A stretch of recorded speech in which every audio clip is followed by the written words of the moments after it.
Jai Ho. Subscribe the channel and press the bell icon. Would never miss updates from Charamangal. अपने दो प्रकार के कर्म होते हैं। दो प्रकार के कर्म होते हैं। एक होता है व्यक्तिगत कर्म और दूसरा होता है सामूहिक कर्म। व्यक्तिगत कर्म होता है जो व्यक्ति अपने मन में सोच रहा है, अपनी वाणी से बोल रहा है, अपने शरीर से क्रियाएं कर रहा है। जो कुछ भी व्यक्तिगत स्तर पर हमारे द्वारा घटनाएं घट रही है वो सब व्यक्तिगत कर्म है। लेकिन हमारा कोई भी व्यक्तिगत ऐसा कर्म ऐसा नहीं है जो कि किसी न किसी ग्रुप से इफेक्टेड ना हो, समाज से इफेक्टेड ना हो, परिवार से इफेक्टेड ना हो, जिस संघ में हम रहते हैं उस संघ से प्रभावित ना हो, जिस देश में हम रहते हैं उस देश की राजनीति व्यवस्था, अर्थव्यवस्था, सड़कों की व्यवस्था, परिवहन व्यवस्था, इन सब से प्रभावित ना हो। यानी हमारा व्यक्तिगत कर्म भी हमारे संघ से, समाज से, परिवार से प्रभावित जरूर होता है। जैसे एक बालक अच्छा गीत गा सकता है, अच्छा गाना गा सकता है, जैसे ही वो स्टेज पे खड़ा होता है उसके माता पिता, उसके फ्रेंड्स सब कहते हैं आप तो फर्स्ट ही आने वाले हो, बहुत बढ़िया गाओगे बेटा, जाओ आज फर्स्ट नंबर तुम्हारा। सब लोग खूब तालियां बजाते हैं, खूब उसका हौसला अफजाई करते हैं। और वो जो अच्छा गाना गा सकता है वो बहुत अच्छा गाना गाता है, उस दिन फर्स्ट भी आ जाता है। एक बालक अच्छा गाना गा सकता है, लेकिन जैसे ही उसको स्टेज पे जाने का नंबर आता है उसके पहले उसकी मम्मी कहती है तेरा गला खराब है, मुझे नहीं लगता तो कुछ कर पाएगा। पापा कहते इतना टफ कंपटीशन है, बहुत मुश्किल है, बहुत मुश्किल है कि तू कुछ कर पाए। और उसका कोई फ्रेंड उसको ये कह देता है मैं तेरे प्रोग्राम में नहीं आने वाला। जो उसका बहुत अजीज मित्र है वो कह देता है मैं आज तेरे प्रोग्राम में नहीं आने वाला। अब उसका हौसला वैसे ही कम हो गया। अब वो गाना अच्छा गा सकता है लेकिन उसका उत्साह कम हो गया। ये समूह कर्म है, ये ग्रुप का इफेक्ट है। अब वो अच्छा गाना गा सकता है लेकिन उसकी मम्मी ने, उसके पापा ने, उसके फ्रेंड्स ने कहीं न कहीं उसके उत्साह को कमजोर कर दिया। अब वो जो गा सकता था वो भी नहीं गा पाएगा। जहाँ जाने से पहले उसका मन टूटा टूटा है, चित्त बिखरा हुआ है, इच्छा शक्ति मजबूत नहीं है, आत्मविश्वास हिल चुका है। अब वो गाएगा भी तभी वो फर्स्ट नहीं आ पाएगा। इस घटना को ऐसे समझो कि हर व्यक्ति अपना पाप पुण्य लेकर आता है। ऐसा तो कोई भी नहीं जो इस संसार में आया हो और उसके साथ में उसके अतीत के कर्मों का हिस्सा ना चल रहा हो। अतीत के कर्मों की श्रृंखला का ही ये परिणाम, ये जन्म है। और इस जन्म में हमारे अतीत के बहुत सारे कर्म हमारे साथ जुड़े हुए हैं जो हमें इसी जिंदगी में भोगने हैं। पुण्य भी भोगने हैं और पाप भी भोगने हैं। ये जो भोग होगा ये व्यक्तिगत स्तर पर भी प्रभावित करेगा और सामूहिक स्तर पर भी प्रभावित करेगा। हमारे अपने कर्मों के फल का भोग हमें तो प्रभावित करेगा ही, हमसे जुड़े हुए दूसरे लोगों को भी प्रभावित करेगा। ठीक है। अब एक व्यक्ति ने घर में ऐसा लॉस कर दिया कि उसकी वजह से घर के अंदर में 10 लाख का नुकसान हो गया। 10 लाख, 20 लाख, 50 लाख नुकसान हो गया और सारे लोग प्रभावित हो रहे। किया तो एक व्यक्ति ने गलत डिसीजन था, या बिजनेस था, या कोई पार्टनरशिप थी, या कोई ऐसी डील थी कि उसका नुकसान हो गया और सारे लोग प्रभावित हो गए। अब जो सारे लोग प्रभावित हो रहे हैं वे बार बार उस व्यक्ति को दोष देते हैं, तेरी वजह से ऐसा हुआ, तेरी वजह से हमें ये दिन देखने पड़ रहे हैं, तेरी वजह से हमारी सारी कमाई हुई जो धन संपत्ति थी वो सब हमें गिरवी रखनी पड़ी, वो हमें बेचनी पड़ी, ये सब तेरे कारणों से हुआ है।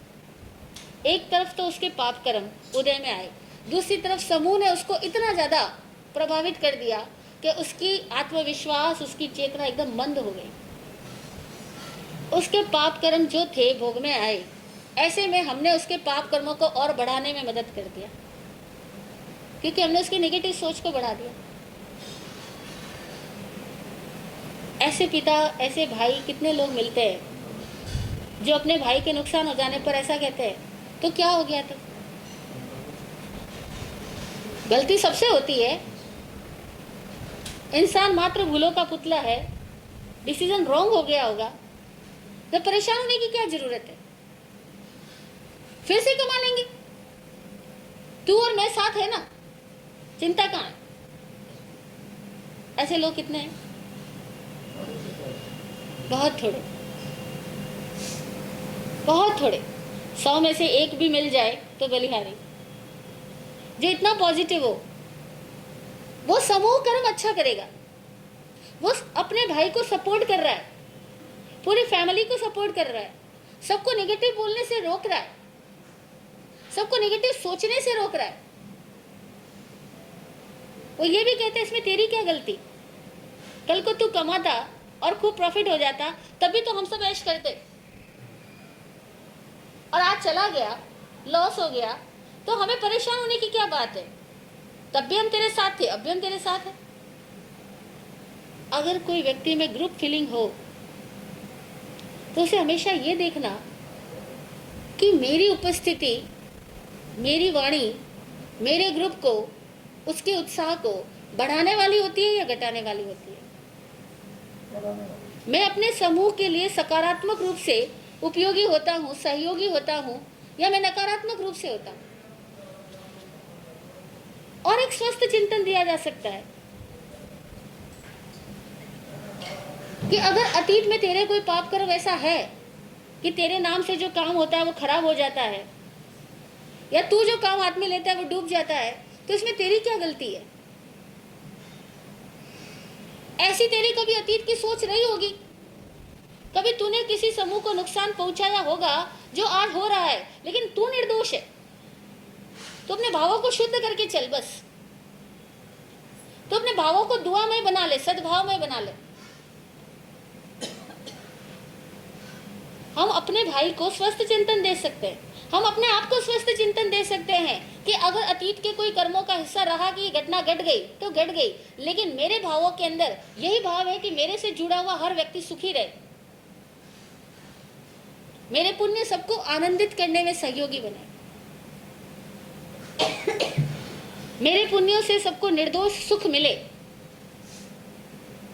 ये प्रार्थना करें हम कि मेरे पुण्यों से, हमारे पुण्यों से, हमसे संबंधित, हमसे अनुबंधित हर व्यक्ति निर्दोष सुख पाए, निर्दोष आनंद पाए। हमसे जुड़ा हुआ हर व्यक्ति निर्दोष सुख पाए और निर्दोष आनंद पाए। मेरी जिंदगी में जुड़ा हुआ कोई भी व्यक्ति मेरी वजह से तनाव में न जाए, उसको कोई परेशानी का सामना नहीं करना पड़े। ये प्रार्थना हम हर रोज कर सकते हैं।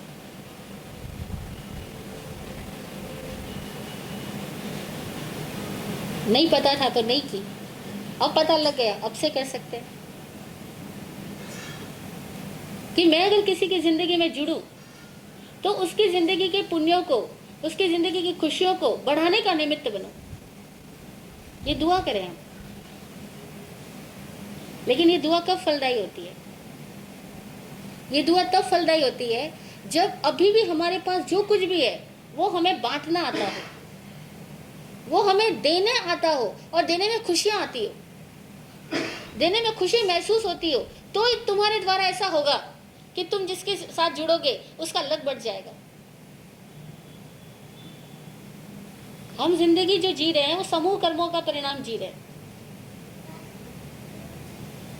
हमारा एक का अच्छा कर्म है लेकिन सामने वाले का बुरा कर्म है जो हमारे साथ जुड़ गया, तो उसका अफेक्ट भी तो आएगा। हमारे एक का बुरा कर्म है, सामने वाले का अच्छा कर्म है, तो उसका अफेक्ट आएगा। जब हम समूह परिणाम देख रहे हैं, भोग रहे हैं, तो क्या हम ये बात कर सकते हैं कि हम जिससे जुड़े वे लोग लकी और बढ़े, उनका लक और बढ़े, उनकी किस्मत और बढ़े? कब संभव है? जबकि अभी हमारे पास जो कुछ है वो देने में हमें खुशियां आती है, वो देने में आनंद आता है। चाहे हम सेवा कर सकते हैं, हम सहयोग कर सकते हैं, हम किसी का काम मुस्कुरा के कर सकते हैं। किसी का काम तो हम करते हैं, लेकिन साथ में मैंने एक शब्द जोड़ा है कि किसी का काम हम मुस्कुरा के कर सकते हैं। क्योंकि हम काम तो कर लेते हैं लेकिन हम बाद में कहते हैं क्या करें, करना पड़ेगा। अब जेठानी बनी हूँ तो देवरानी के चीज़ों को करना तो पड़ेगा, काम तो करना पड़ेगा, सहना तो पड़ेगा। क्या करें, सासू हूँ तो अपनी सुविधा छोड़नी पड़ेगी। मैं मायके नहीं जाऊँगी, अपनी बहू को मायके भेजना पड़ेगा। अब हम उनके लिए काम तो करते हैं, उनके लिए त्याग तो करते हैं, लेकिन मुस्कुरा के त्याग करना, मुस्कुरा के सहयोग देना और मुस्कुरा के अपना अधिकार छोड़ना, ये जिसको आता है वो व्यक्ति जिसकी भी जिंदगी में जुड़ेगा उसकी किस्मत को बढ़ाएगा। और लोग कहेंगे कि आप हो तो हम खुश नसीब हैं, आपके होने से मेरे घर की खुशियाँ हमेशा बढ़ती है। देखो, हम बहुत स्टोरी सुनते हैं अतीत की, श्रीपाल चरित्र भी सुनते ही हैं कि श्रीपाल चरित्र में एक किस्सा आता है कि श्रीपाल जी जिस व्यक्ति की, जिस सेठ की दुकान पे जाकर के बैठ जाते, उस सेठ का बिजनेस जो कई सालों से नहीं चल रहा है वो चलना शुरू हो जाता। वो जिस सन्यासी के आश्रम में जाके एक रात के लिए रुक जाते, उस सन्यासी की बरसों से जो मंत्र साधना चल रही है और सिद्ध नहीं हो रही है, वो मंत्र साधना उस रात सिद्ध हो जाती जिस रात श्रीपाल आके बैठता। श्रीपाल चरित्र जो होली के दिनों में सुनाया जाता है, उसके अंदर ऐसे ऐसे प्रसंग आते हैं कि कितने मांत्रिकों की मंत्र साधना सिद्ध हो गई, कितने सन्यासियों का ध्यान सिद्ध हो गया, कितने व्यापारियों का दुकान जो मंदा पड़ा था वो बढ़िया चलने लग गया, केवल श्रीपाल जी उस दिन आए इसलिए।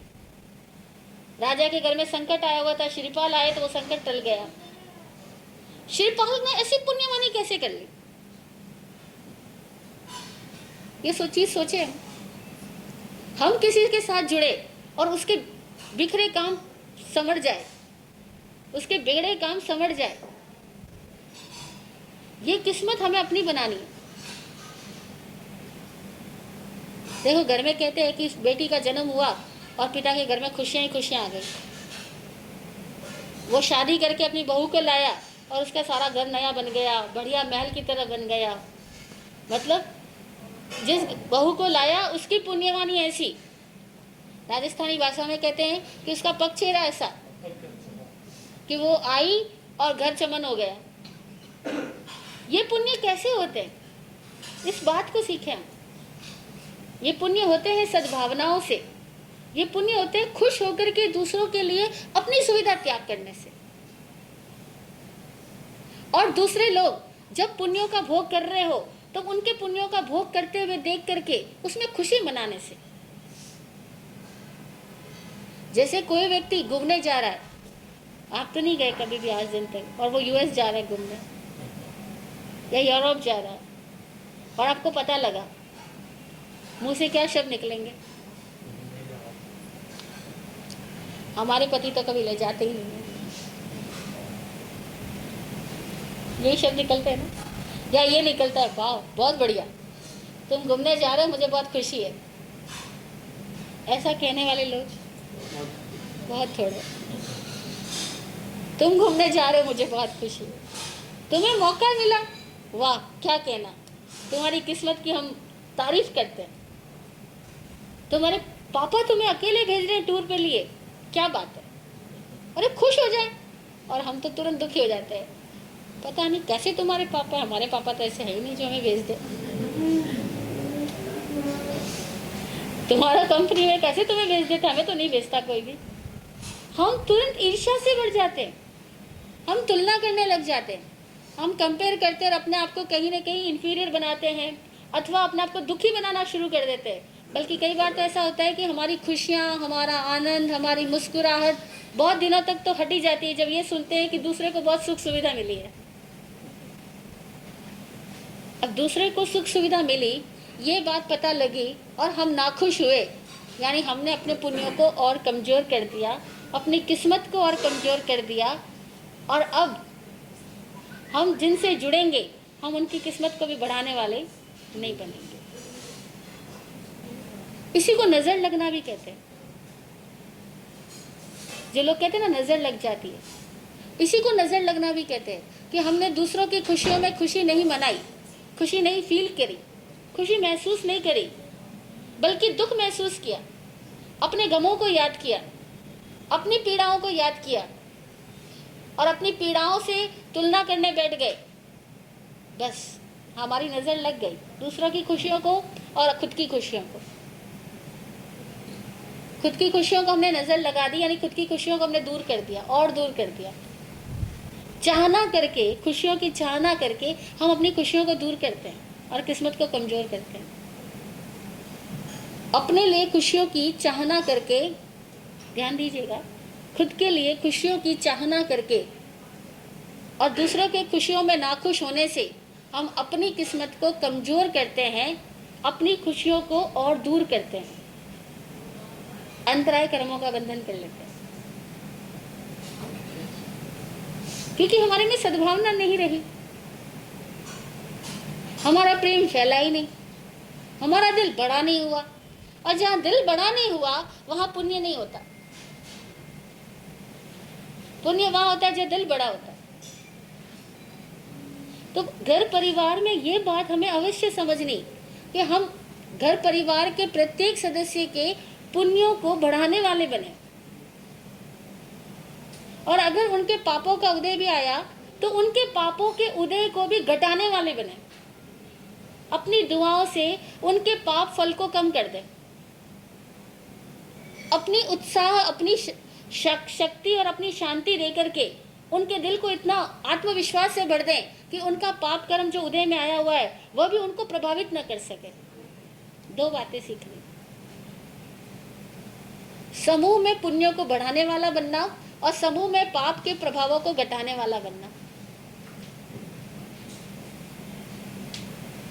अपने समूह में, अपने संघ में, अपने समाज में, अपने परिवार में हम पुण्यों के प्रभावों को बढ़ाने वाला बने और पापों के प्रभावों को घटाने वाला बने। ये दोनों बातें सीख जाओ।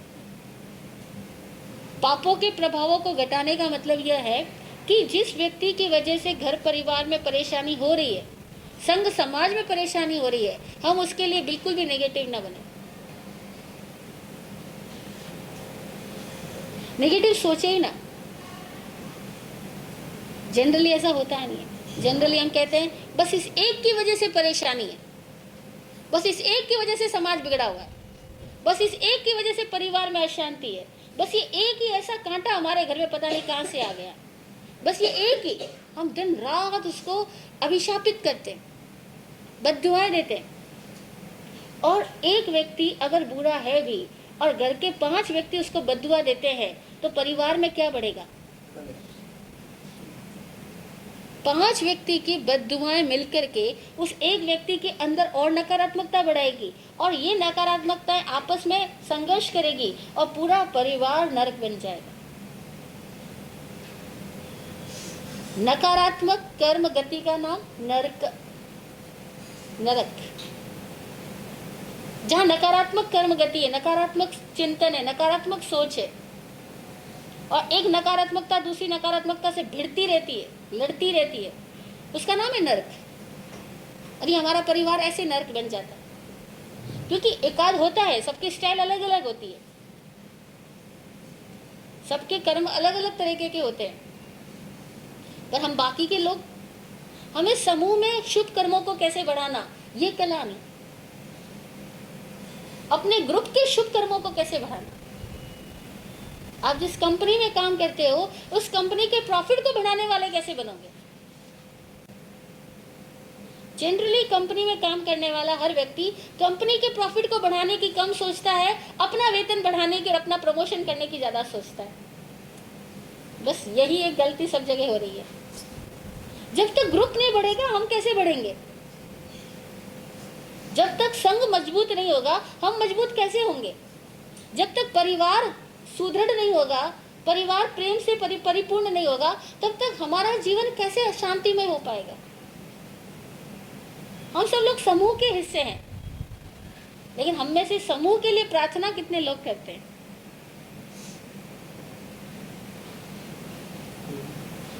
कि हम अपने परिवार के लिए प्रार्थना करें, परिवार में शांति हो, सुख हो, मेरे पुण्य सबको निर्दोष सुख पाने में सहयोगी बने। मेरे जितने भी पुण्य मैं समर्पित करता हूँ अपने परिवार के सारे लोगों के प्रति, अपने संघ के सारे लोगों के प्रति, अपने समाज के सारे लोगों के प्रति, अपने से अनुबंधित चतुर्विध संघ के प्रति, साधु हो, साध्वी हो, श्रावक हो, साविका हो, सबके लिए,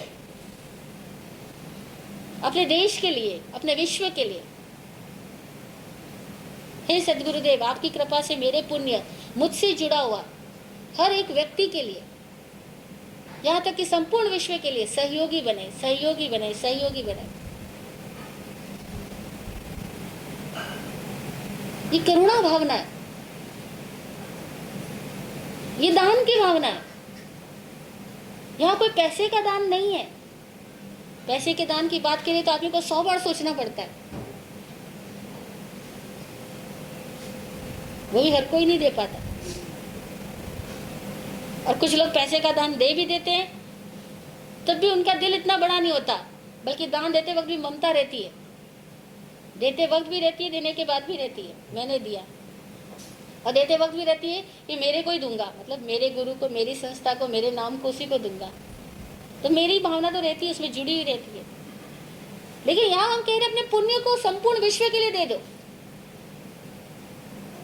भाव करो, मेरे में जो भी काबिलियत है वो मेरे पूरे परिवार के लिए उपयोगी बने, मेरे पूरे संघ समाज के लिए उपयोगी बने। और काबिलियत तो आप में है ही। ऐसा तो कोई बालक है ही नहीं इस दुनिया में जिसमें बहुत सारी क्वालिटीज ना हो, जिसमें बहुत सारी काबिलियत ना हो। पर दिल को बड़ा करना सीखे हम, कि मेरी काबिलियत मेरे पूरे परिवार को काम आए। एक बहन बोली, मेरे हाथ से खाना बहुत अच्छा बनता है महाराज साहब जी, मेरे हाथ से अचार डालती हूँ तो अचार खराब नहीं होता। मैंने कहा अच्छी बात है। बोली मेरे पास हर सीजन में महाराज साहब 15-20 फोन आते हैं कि भाभी जी मेरे लिए भी अचार डाल के दे दो, पड़ोसी के, रिश्तेदारों के, फ्रेंड्स के। तो मैं हमेशा सबको खुश मन से डाल के देती रही। फिर किसी ने मुझे कह दिया कि अचार डाल के देते हो तुम्हें बहुत पाप लगता है। तो जरा मुझे बताओ महाराज साहब, पाप लगता है या नहीं लगता? अब आप क्या कहोगे कि अचार डालने की क्रिया में तो पाप लगता है?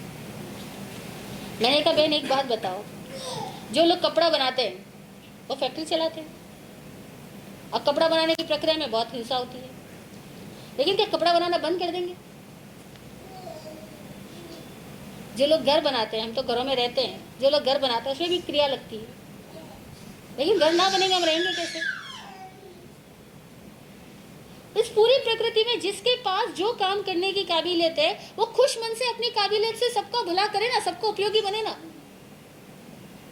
आपको अचार डाल के देने में खुशी होती है, आपके हाथ का अचार खराब नहीं होता है। हर किसी के तो हाथ में ऐसी काबिलियत नहीं है, होता है ना, घरों में ऐसी कई बातें सुनने को मिलती है कि इनके हाथ का अचार खराब नहीं होता। तो हमने कहा देने में क्या बुराई है?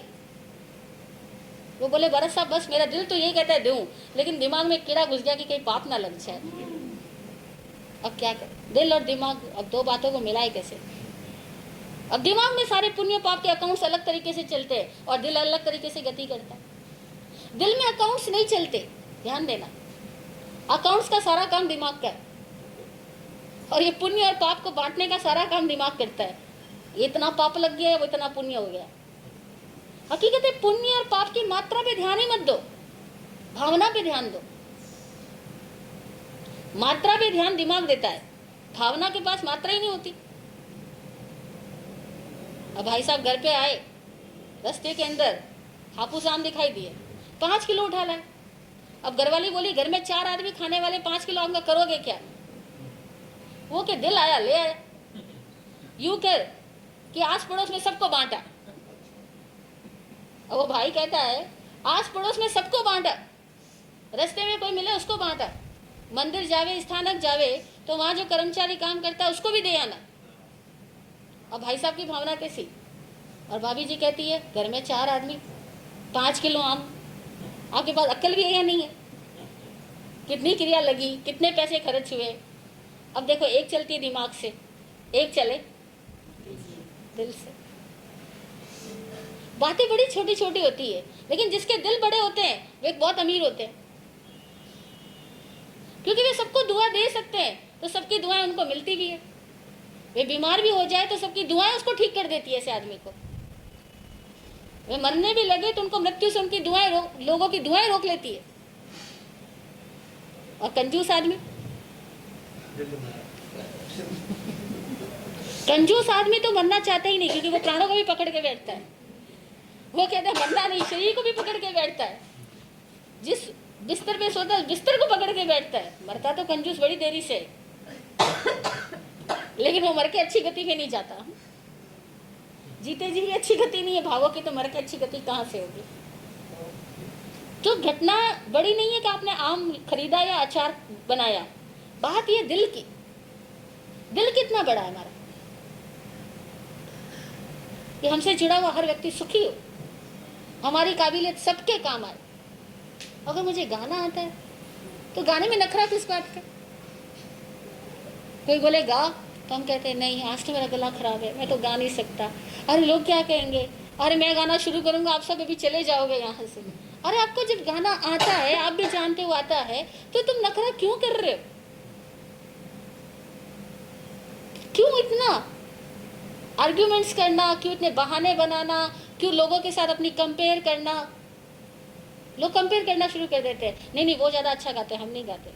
अरे भैया, किसी से दूसरे की तुलना करने की जरूरत ही नहीं। आपको आता, आप गाओ, मस्ती से गाओ, मस्ती से सुनाओ। अच्छा, किसी को अच्छा लगेगा या नहीं लगेगा ये बात तुम क्यों सोचते हो? लोग सोचेंगे, लोग सोचेंगे उनको अच्छा लगा या नहीं लगा। लेकिन जनरली जिनको बहुत अच्छा गाना आता है, वे अपनी गाने की कला को भी दिखाने में, मतलब गाने में बड़ा कंजूसी करते हैं। कितनी सारी चीजें हैं जहां हम बहुत कंजूस है, पता करो। कितनी सारी बातें हैं जहां हम बहुत कंजूस है। हम इतने कंजूस है कि जिस कुर्सी पे बैठ करके मैं रोज अपनी स्टडी करता हूँ, अगर उस कुर्सी पे मेरा भाई आके बैठ जाए या मेरे घर में कोई मेहमान आया और उसका बच्चा आके बैठ जाए तो मेरा मन क्या करता है? मैं बोल के कहूँ या ना कहूँ, पर मन तो यही कहता है कि ये उठ जाए यहाँ से तो अच्छा है, कहीं मेरी पेन पेंसिल यूज ना कर ले, कहीं मेरी कॉपी यूज ना कर ले, कहीं मेरी कुर्सी तोड़ ना दे। हम छोटी छोटी चीजों पे कितनी पकड़ बनाए हुए, कितने कंजूस है। अगर कोई हमसे पेन भी मांग लेना तो हम पहले ये देखते हैं कि कौन सा पेन कम अच्छा चलता है, वो उसको दे दे। कई लोग ऐसी सोच रखते हैं कि कौन सा पेन कम अच्छा चलता है या कौन सा पेन कम पैसे वाला है, कम कीमत का है। 2 रुपए का है तो पहले वो दो, 200 का है तो वो अपने पास रखो। हम इतनी छोटी सी चीजों में कितने कंजूस है। अपनी कंजूसी का हम निरीक्षण करें तो पता लगेगा। अब जिसके अंदर ऐसी कंजूसी है, उसकी जिंदगानी जिससे जुड़ेगी, उसकी किस्मत को बढ़ाने वाली कैसे बनेगी? वो श्रीपाल जैसा पुण्यवान कैसे हो पाएगा कि जहां गया उसकी किस्मत को बढ़ा दिया? हो तो हमारी किस्मत ऐसी कि जैसे जलता हुआ दिया, जहां गया वहीं रोशनी कर दिया, वहीं रोशन कर दिया। खिलते फूल की तरह कि जहां रखोगे वहीं खुशबू लुटाएगा। पानी से भरे हुए मेघों की तरह कि जहां जाएंगे वहीं बारिश कर लेंगे। किस्मत हो तो ऐसी हो कि हम जिससे भी जुड़े उसकी जिंदगी में खुशियां बढ़ दी। जो भी हमारा दोस्त बना वो अपने आप में खुश नसीब हो गया। कब होगा ऐसा? जब हमारा दिल उदार होगा, जब हमारा दिल विराट होगा, जब हम अपनी योग्यताओं का समर्पण दूसरों के लिए कर सकते हैं, जब हमारे पास जो कुछ भी है वो देने में हमें आनंद आता हो। समूह कर्म सीखें कि हमसे जुड़े हुए हर ग्रुप के अंदर लोगों की काबिलियत बढ़े, लोगों की सद्भावनाएं बढ़े, परस्पर लोगों में प्रेम बढ़े, परस्पर लोगों में विश्वास बढ़े, परस्पर लोग एक दूसरे के सहयोगी बने। हमारा जीना ऐसा हो कि वो दूसरों की जिंदगी में सबको एक दूसरे का सहयोगी बनाने वाला बन जाए। एक आदमी होता है, किसी के घर में जाता है वहां झगड़ा डालता है, और एक आदमी होता है किसी के घर में जाता है वहां के झगड़े को अपने आप से खत्म कर देता है। उसके जाने से ही झगड़ा खत्म होना शुरू हो जाता है। देखो कई घरों में ऐसा होता है, एक बच्चा जन्म लेता है और उनके दादा दादा के भाइयों के बीच में कलह थे, वो कलह सब खत्म हो जाते हैं। पापा ताऊ के बीच में कलह थे, वो खत्म हो जाते हैं। और एक बच्चा ऐसा होता है, जन्म लेता है, झगड़ा पड़ जाता है। ये हमारे पुण्य पाप हमारे साथ चलने वाले हैं, पिछले जन्मों से लेकर आए कई जन्मों तक साथ चलने वाले हैं। लेकिन कैसे डिसाइड होते हैं? भावनाओं से। कैसे बनते हैं ये पुण्य पाप? भावनाओं से बनते हैं, क्रिया से नहीं, भावना से। क्रिया तो सब करते हैं, घर में मेहमान आता है तो खाना तो सभी खिलाते हैं, लेकिन खिलाने की भावना सबकी अलग अलग होती है। उस खिलाने की भावना से डिपेंड करता है कि क्या पुण्य बढ़ा, पुण्य बढ़ा कि घटा। तो हमारे को अपना निरीक्षण करना है कि हमारे होने से हमारे ग्रुप में क्या सद्गुण बढ़े, क्या खुशबू बढ़ी। और अगर हमारे ग्रुप का कोई सदस्य नेगेटिव है भी, तो हमारी जिंदगानी उसकी नेगेटिविटी को कम करने वाली है या हटाने वाली है, बल्कि उसके प्रभाव को ही शून्य कर दो। मानो ही मत कि कोई आदमी नेगेटिव है, यही मानो कि वो आदमी जैसा है वैसा इस घर के लिए जरूरी था, इसीलिए है। देखो, कई समझदार अनुभवी लोग ऐसा भी कहते हैं कि चांद में दाग है। दाग इसलिए है ताकि चांद को किसी की नजर ना लगे।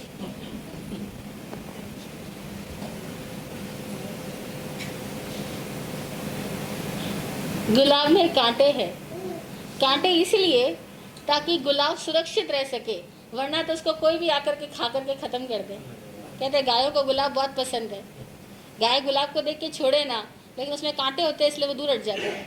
अब गुलाब की रक्षा के लिए कांटे, लेकिन हमारी बुद्धि ऐसी होती है कि कांटे हैं, ये तो कांटा है। इसकी वजह से मेरी जिंदगी में सब जगह फांटा है, मेरे मन में आता है ये चला जाए तो मेरी जिंदगी में सादा हो जाए, ऐसा नहीं।